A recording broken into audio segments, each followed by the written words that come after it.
तो आज का हमारा टॉपिक है एक्सरसाइज 5.2। एक्सरसाइज 5.2 ठीक है। तो एक्सरसाइज 5.2 में अपने को दो टाइप के क्वेश्चन देखे, two types question. Two types question कौन कौन से हैं? फर्स्ट टाइप तो है कि स्टार्टिंग से nth term find nth term from starting, find nth term from starting. मतलब अगर nth टर्म फाइंड करना है तो उसके लिए अपने को an का फॉर्मूला यूज में लेना पड़ेगा। तो an इक्वल टू क्या हो गया, a plus n minus 1 into D, where an equal to last term, a equal to first term, n equal to number of terms और d equal to common difference. Common ये होता है nth term from starting. एक है second type है nth term from last, nth term from last. तो इसके के अंदर क्या होता है, अपने इसका फॉर्मूला होता है l minus n minus 1 into where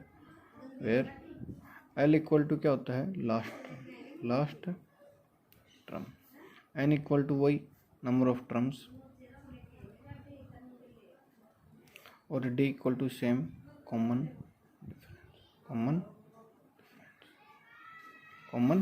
difference. ठीक है, ये होता है।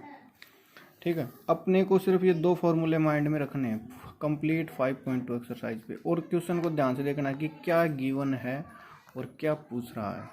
मतलब अपने पास ज़्यादातर क्वेश्चनों में तो यही इस फॉर्मूले का यूज़ होगा। अपने पास या तो an गिवन होगा, या फिर a गिवन होगा, n गिवन होगा, d गिवन होगा। मतलब चार अननोन चीज़ें अपने पास, an, a, n और d। इन चारों में से हर बार वो अपने को तीन चीज़ें गिवन रखेगा, और फोर्थ कुछ भी पूछ सकता है, फोर्थ क्वांटिटी। ठीक है ना, तो माइंड में यही रखना। मैं फर्स्ट, सेकंड और थर्ड जो तीनों पार्ट हैं उनके तुम्हें एक एक क्वेश्चंस करवा रहा हूँ, थोड़ा ध्यान से देखना है। और फिर तो फर्स्ट क्वेश्चन का और मैं तुम्हें करवा रहा हूँ फर्स्ट क्वेश्चन का थर्ड पार्ट। सेम पहले जो गिवन है वो सारी चीज़ें नोट करेंगे अपने को। फर्स्ट क्वेश्चन में क्या गिवन है अपने को, fill the blank in the following table given that a is the first term, d is the common difference and an is the nth term of ap। मतलब जो भी ये दे रखे हैं ये सारे ap की सीरीज पहले से ही गिवन है, तो अपने को ये चेक नहीं करना है कि ये ap है या नहीं है।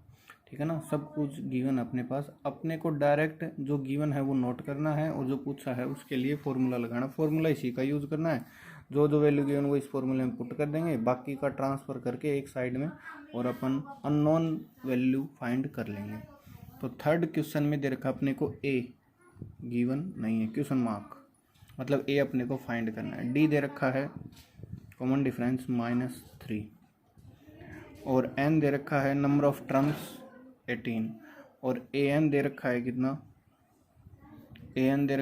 अपने को माइनस का 5। ये चीज़ गिवन है। ठीक है, अपने को a फाइंड करना है। तो अपने पास फॉर्मूला क्या है, since an equal to a plus n minus 1 into D, यही है ना। an गिवन है अपने पास कितना, -5, इक्वल टू a गिवन नहीं है तो a का ये रहेगा। n कितना है 18 माइनस 1, और d की वैल्यू कितनी है -3। तो a ऐसे का ऐसा 18 माइनस 1 कितना हो गया 17, और ये -3, और इधर कितना है -5। तो -5 इक्वल टू a प्लस और माइनस की वजह से ये साइन किसका हो गया, माइनस का। 17 3 जा 51। ठीक है, अपने को a की वैल्यू से a 51 का ट्रांसफर कर दो, तो -5 प्लस 51 इक्वल टू कितना हो गया a। ए इक्वल टू कितना हो गया, 51 में से 5 सब्ट्रैक्ट होगा तो कितना, 46। तो ए की वैल्यू कितनी हो गई है, 46। ये फर्स्ट टर्म हो गई है, ठीक है। क्वेश्चन नंबर सेकंड, और इसका पार्ट अपन सेकंड करेंगे, ठीक है। तो क्वेश्चन नंबर सेकंड के सेकंड पार्ट में अपने को क्या पूछा है कि choose the correct choice in the following and justify. Correct choice क्या है और उसको जस्टिफाई करना, मतलब जो ऑप्शनल क्वेश्चन है, तो ऑप्शनल क्वेश्चन इस बार से अपने मतलब पिछले सेशन से लागू हो गया था 2020-21 वाले 19-20 वाले में। तो जो लास्ट ईयर अभी एग्ज़ाम कंप्लीट हुए हैं उसमें भी अपने पास ऑप्शनल क्वेश्चन आए हैं, MCQ 20 क्वेश्चन 20 मार्क्स के। तो ऑप्शनल क्वेश्चन NCERT के तो अच्छे से करने हैं। तो इस क्वेश्चन में पूछा है 11th term of an AP, find 11th term of an AP। क्या AP दे रखी है अपने को, अपने AP दे रखी है -3 माइनस का हाफ 2 ... ये कोई एपी है और इस एपी की अपने को 11th टर्म फाइंड करनी है। जब भी लास्ट, अब तुम कहोगे सर ये स्टार्टिंग से पूछा है या लास्ट से, तो जब लास्ट से पूछेगा तब ये गिवन कहेगा कि find the 11th term from last. अभी कुछ नहीं दे रखा है। और एक बात याद रखना, जब भी लास्ट से पूछेगा तब जो एपी होगी वो फाइनाइट एपी होगी, मतलब उसमें लास्ट टर्म गिवन होगी। यहाँ अपने को लास्ट टर्म गिवन नहीं है, इसलिए ये कौन सी है, इनफाइनाइट एपी है, ठीक है। 11th टर्म पूछा है तो मैंने तुम्हें एक ही फॉर्मूला बताया था, an इक्वल टू क्या बताया था, an equal to a plus n minus 1 into D, यही बताया था ना। तो एक बार तो फॉर्मूले के अकॉर्डिंग करेंगे, फिर मैं डायरेक्ट बताऊंगा ये क्वेश्चन दो टाइप से। तो पूछा क्या है, फाइंड 11th टर्म, कौन सी टर्म, 11th। तो n की वैल्यू कितनी हो गई अपने पास, 11 हो गई है। ए कितना दे रखा है, ए क्या होती है फर्स्ट टर्म, तो कितना है -3, और डी क्या होता है कॉमन डिफरेंस, तो A2 - A1 कर दो, A3 - A2 कर दो, कैसे भी कर सकते हैं। तो डी फाइंड करने के लिए इस टर्म में से और इसको क्या करेंगे माइनस, तो माइनस का हाफ और माइनस माइनस का 3, तो माइनस हाफ और माइनस माइनस क्या हो गया प्लस और 3, एलसीएम लेंगे कितना आ गया 2, तो माइनस का 1 और प्लस का 6 में से 1 माइनस हुआ तो कितना हो गया 5/2। तो डी की वैल्यू कितनी आ गई अपने पास 5/2। अब 11th टर्म फाइंड करनी है, तो जहाँ जहाँ n है वहाँ क्या पुट कर देंगे अपन 11, और जहाँ a है वहाँ पे -3 पुट करेंगे, जहाँ n है वहाँ 11 पुट करेंगे, और जहाँ d है वहाँ पे क्या पुट करेंगे 5/2। तो अपने पास 11th टर्म फाइंड हो जाएगी। तो इस फर्स्ट इक्वेशन में जब अपन वैल्यू पुट करेंगे तो an, तो n की वैल्यू कितनी थी 11, A11 इक्वल टू क्या हो गया है अपने पास a कितना है -3 प्लस n - 1, n कितना है 11 - 1, और d कितना है 5/2। तो -3 प्लस 11 में से 1 सब्ट्रैक्ट होगा तो कितना आएगा 10, और 5/2, 2 से 10 कैंसिल होगा तो कितना टाइम 5 टाइम, तो -3 और प्लस 5 5 जा 25, और 25 में से 3 सब्ट्रैक्ट होगा तो कितना हो जाएगा 20। तो A11 की वैल्यू कितनी हो गई है 22। मतलब अपना जो ऑप्शन है वो बी करेक्ट है, बी ऑप्शन। ओके, इसी क्वेश्चन को इतना बड़ा ना करके अपन डायरेक्ट भी कर सकते हैं। डायरेक्ट कैसे है कि A11 पूछी है तो A11 11th टर्म का मतलब A11, 12th पूछे तो A12, 15th पूछे तो A15, 100 पूछे तो A100, या T100, या फिर ये भी लगा सकते हैं, ठीक है ना, A100 या T100। मैंने कहा था कि जो nth टर्म होती है उसको an से भी रिप्रेजेंट करते हैं, tn से भी रिप्रेजेंट करते हैं, ठीक है ना। l से तो करेंगे कब, जब वो लास्ट होगी तब, ठीक है। तो A11 का फॉर्मूला, जैसे मैंने ये भी कहा था तुम्हें, जैसे अपने पास 5th टर्म फाइंड करनी है तो 5th टर्म के लिए फॉर्मूला क्या बताया था a + 4d, 6th टर्म के लिए a + 5d, 7th टर्म के लिए a + 6d। तो 11th टर्म के लिए क्या हो जाएगा a + 10d। अब देखो तुम्हें a गिवन है, कितना है a -3 प्लस 10, और d कितना अभी फाइंड किया था अपन ने कितना 5/2, तो 2 से ये कैंसिल होगा 5 टाइम, तो कितना -3 प्लस का 25, और फिर से अपने पास क्या आ गया 22। तो जो तुम्हें पसंद आए, जो अच्छा लगे वो कर सकते हैं, ठीक है। अब बात करते हैं क्वेश्चन नंबर 3rd। तो क्वेश्चन नंबर 3rd भी इम्पोर्टेंट है। अब मैं क्वेश्चन नंबर 3rd का तुम्हें 4th पार्ट बता रहा हूँ, या 4th नहीं 5th पार्ट करवा देता हूँ, थोड़ा अलग है। कुछ भी नहीं है इन क्वेश्चंस में, बस फॉर्मूला वही एक लगेगा। तो फिफ्थ पार्ट में क्या कहा है कि जो बॉक्स बने हुए हैं उन बॉक्स में जो सुटेबल नंबर है वो पुट करना है कि कौन सा नंबर आएगा इन बॉक्स में, ठीक है। और जो सीरीज दे रखी है वो अपने को एपी की सीरीज गिवन है, अगले ने पहले से क्वेश्चन में कह रखा है, ठीक है। तो अपने को ये सारी वैल्यू पुट करनी है। अब देखो थर्ड क्वेश्चन का हर एक पार्ट ऐसे ही करना, थोड़ा ध्यान से देखना। तो इसमें क्या करेंगे, देखो ये एक सीरीज है ना, तो और इसने ये कहा है कि ये सीरीज किसकी है, एपी की सीरीज है। तो अपने को पता है कि ये कौन से नंबर पे आएगा, फर्स्ट नंबर पे, मतलब A1 है, ये कौन सा है A2 है, ये कौन सा है A3 है, ये कौन सा है A4 है, ये कौन सा है A5 और ये कौन सा है A6 है, यही है ना, यही तो हो गया। अब देखो तुम जब इन दोनों को मैच करवाएंगे अपन, इन दोनों को, तो मैं से मत करना नोटबुक में, तुम तो, मैं थोड़ा समझाने के लिए ऐसे एक्टिविटी कर रहा हूँ, ठीक है ना, थोड़ा अलग से लिखना ये सारी चीज़ें। ये तो लिख सकते हो तुम चाहो तो A2 की वैल्यू कितनी गिवन है अपने को, 38, ये गिवन है ना, इसको एक नंबर लगा के छोड़ो। और A6 की वैल्यू कितनी गिवन है, -20, यही है ना, यही है ना।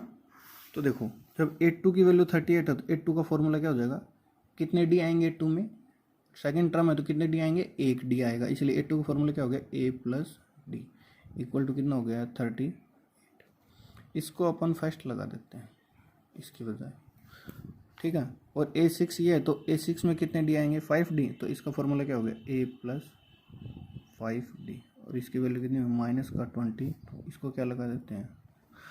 अब देखो अपन ने थर्ड चैप्टर में लीनियर इक्वेशन इन 2 वेरिएबल्स में पढ़ा था कि जब x और y में 2 इक्वेशन गिवन हो तो उनको सोल्व करने के अपने पास कितने मेथड थे, 3 मेथड थे, elimination method, substitution method, cross multiplication method, ठीक है ना।